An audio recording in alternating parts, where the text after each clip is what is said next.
Halo, Assalamualaikum. Jumpa lagi dengan saya, Junedi Saputra. Kali ini, saya akan menyampaikan materi sifat-sifat nilai mutlak yang minggu lalu telah saya sampaikan. Sifat-sifat nilai mutlak yang pertama, yang kedua, yang ketiga, yang keempat. Untuk minggu ini, saya akan menyampaikan sifat-sifat nilai mutlak yang kelima dan seterusnya. Selamat menyaksikan video pembelajarannya.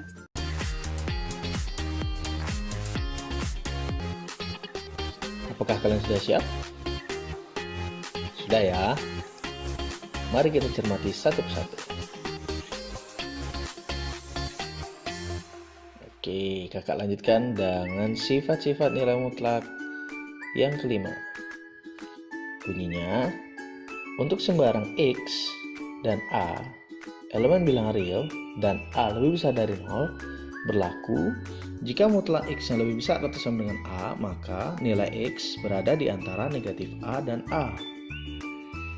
Yang kedua, jika mutlak X lebih besar atau sama dengan A, maka X kurang dari atau sama dengan negatif A, atau X lebih besar atau sama dengan A.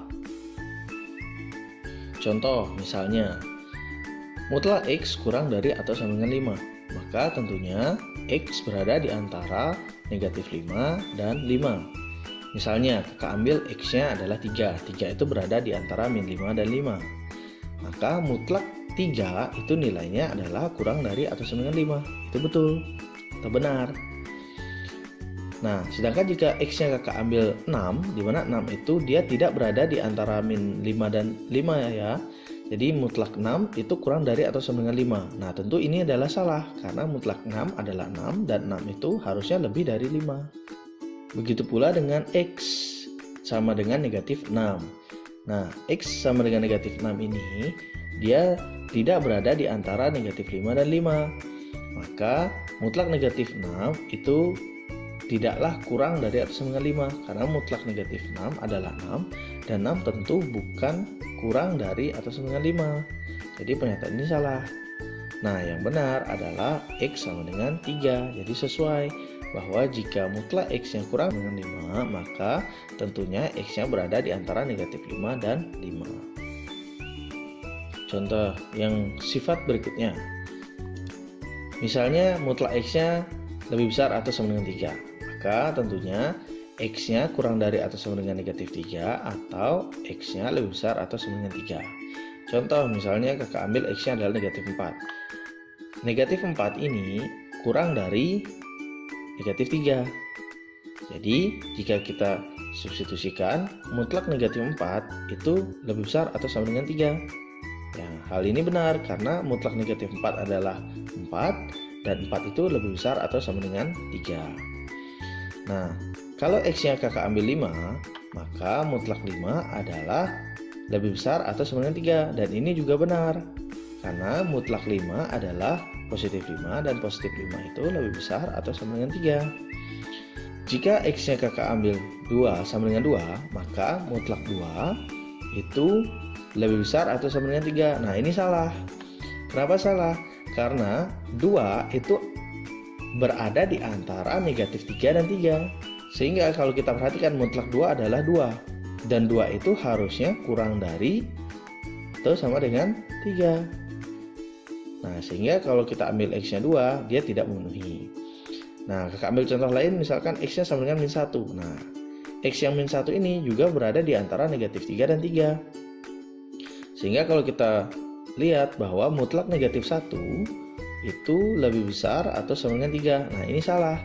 Seharusnya mutlak negatif 1 itu adalah 1 dan 1 itu adalah kurang dari atau sama dengan 3.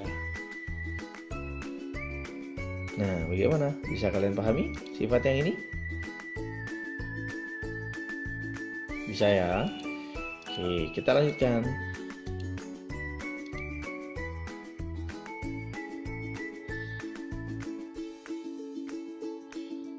Nah, sifat yang keenam. Nah, di sifat yang keenam, untuk sembarang X dan Y bilangan real, maka berlaku sebagai berikut. Yang pertama, jika mutlak X kurang dari atau sama dengan mutlak Y, maka X kuadrat kurang dari atau sama dengan Y kuadrat. Misalnya, kita ambil X-nya adalah negatif 2 dan Y adalah 6. Jadi, mutlak negatif 2 itu nilainya kurang dari atau sama dengan mutlak 6.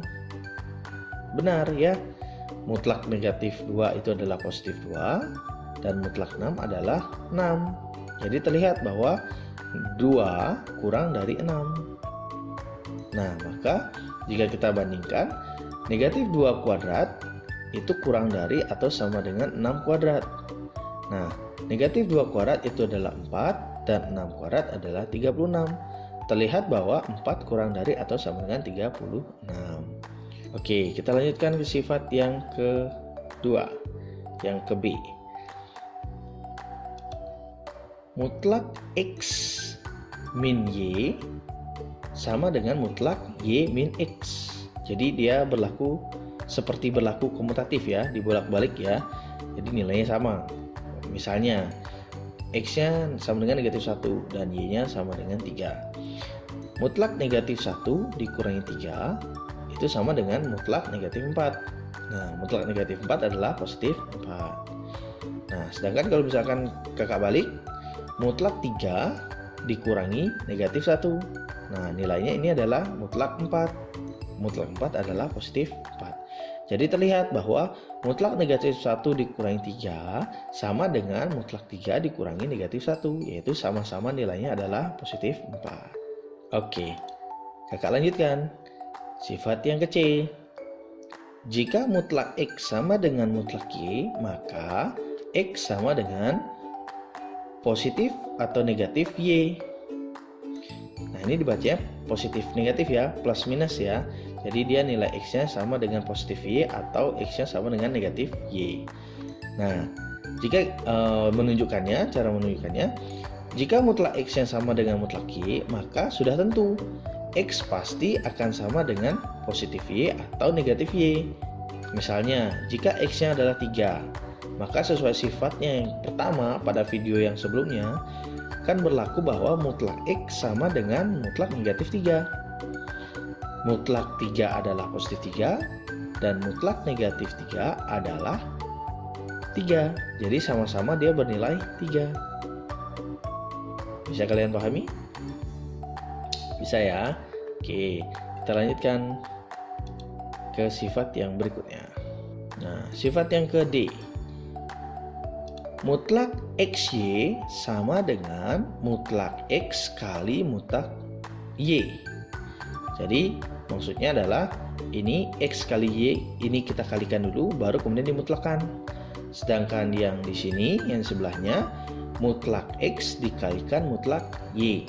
Jadi kita cari mutlak X-nya dulu, kemudian kita cari mutlak Y-nya, baru kemudian kita kalikan. Nah, misalnya X-nya kita ambil 5 dan Y-nya adalah negatif 4.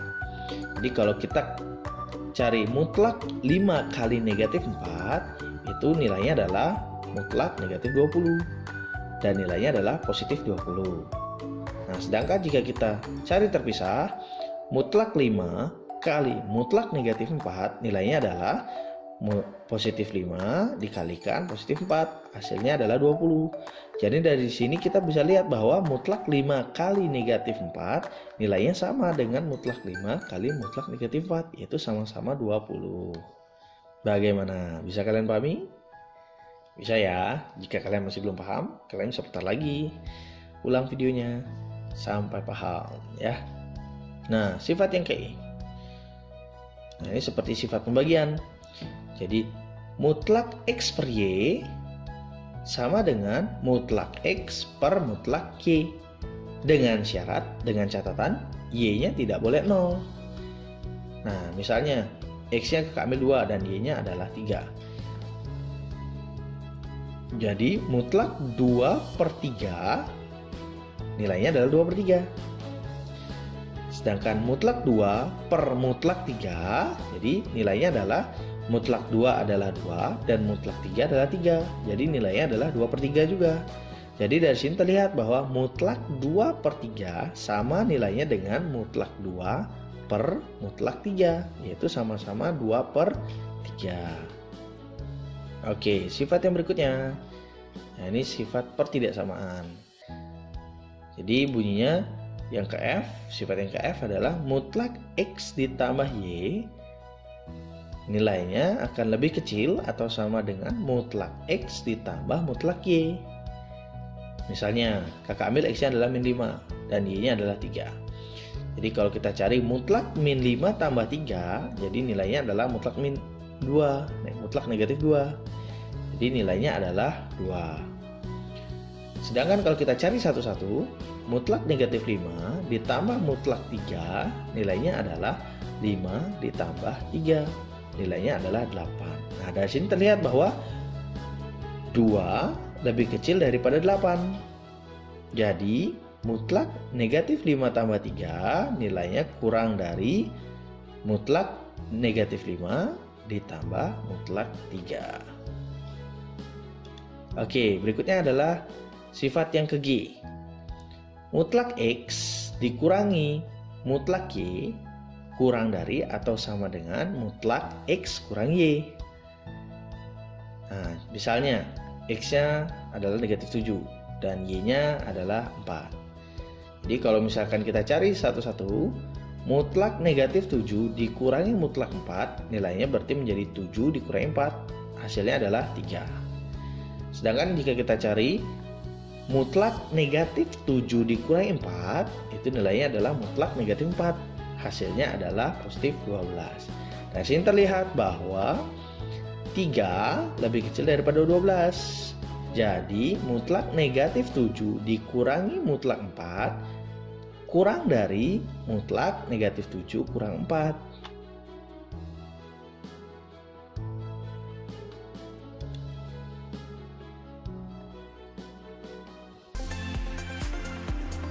Nah, bagaimana adik-adik? Apakah kalian dapat memahaminya? Nah, jika kalian nanti merasa kurang paham, kalian bisa putar ulang video ini berkali-kali sampai kalian paham, ya. Nah, pada video berikutnya kita akan mempelajari tentang persamaan yang memuat bentuk mutlak. Sampai